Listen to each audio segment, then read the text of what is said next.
ಬೆಂಗಳೂರಲ್ಲಿ bike taxi ಚಾಲಕನೊಬ್ಬ ಯುವತಿಗೆ ಕಪಾಳ ಮೋಕ್ಷ ಮಾಡಿರುವಂತ ಘಟನೆ ನಡೆದಿದೆ. ನಡು ರಸ್ತೆಯಲ್ಲೇ ಯುವತಿಯ ಕಪಾಳ ಹೊಡೆದಿದ್ದಾನೆ ಬೈಕ್ ಸವಾರ. ಬೆಂಗಳೂರಿನ ಜಯನಗರದ ಬಳಿ ನಡೆದಿರುವಂತ ಘಟನೆ ಇದು. ಹಣದ ವಿಚಾರಕ್ಕೆ ಕಿರಿಕಾಗಿ ಈ ರೀತಿಯಾಗಿದೆ ಅನ್ನುವಂತ ಮಾಹಿತಿ. ಸದ್ಯ ಹಲ್ಲೆಗೊಳಗಾದಂತ ಯುವತಿ ಠಾಣೆಯಲ್ಲಿ ದೂರು ದಾಖಲಿಸಿದ್ದಾರೆ. ಜಯನಗರ ಸ್ಟೇಷನ್ಗೆ ಹೋಗಿ ಕಂಪ್ಲೇಂಟ್ ಕೊಟ್ಟಿದ್ದಾರೆ. ದೃಶ್ಯವನ್ನು ನೀವು ಗಮನಿಸ್ತಾ ಇದ್ದೀರಿ.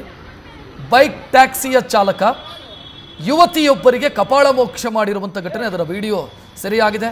ಸದ್ಯ ಯುವತಿ ಸ್ಟೇಷನ್ಗೆ ತೆರಳಿ ಕಂಪ್ಲೇಂಟು ಕೂಡ ಕೊಟ್ಟಿದ್ದಾರೆ ಎನ್ನುವಂಥ ಮಾಹಿತಿ ಸಿಗ್ತಾ ಇದೆ.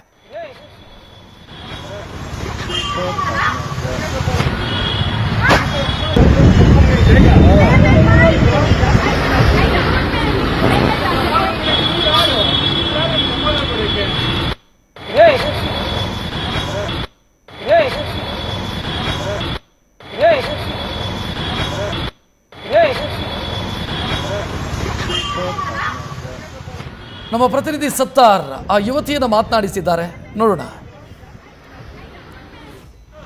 ರ್ಯಾಪಿಡೋ ಬೈಕ್ ಸವಾರನಿಂದ ಯುವತಿಯ ಮೇಲೆ ಹಲ್ಲೆ ಮಾಡಿರುವಂತಹ ಘಟನೆಯೊಂದು ಜಯನಗರ ಪೊಲೀಸ್ ಠಾಣಾ ವ್ಯಾಪ್ತಿಯಲ್ಲಿ ನಡೆದಿತ್ತು. ಸದ್ಯ ನಮ್ಮ ಜೊತೆಗೆ ಹಲ್ಲೆಗೆ ಒಳಗಾದಂತಹ ಯುವತಿ ಇದ್ದಾರೆ, ಅವ್ರನ್ನೇ ಮಾತನಾಡಿಸ್ಕೊಂಡು ಹೋಗ್ತೀನಿ. Madam,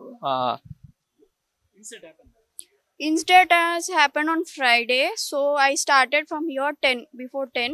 So from here I went to Jayanagar. He took to Udupi Garden location.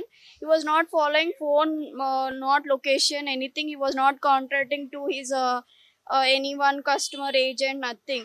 He was just taking blindly and going. After get outing, I was asking him why he was driving in this way. Where is your license, everything. So without any family contacting to anyone, how he will take action on me?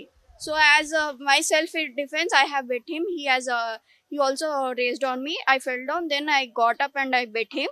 So video has been trial and went to Facebook. So constable, everyone came to our store. We just have a complaint raised regarding to give him warning and take action. So they said they will take whatever action they have to take.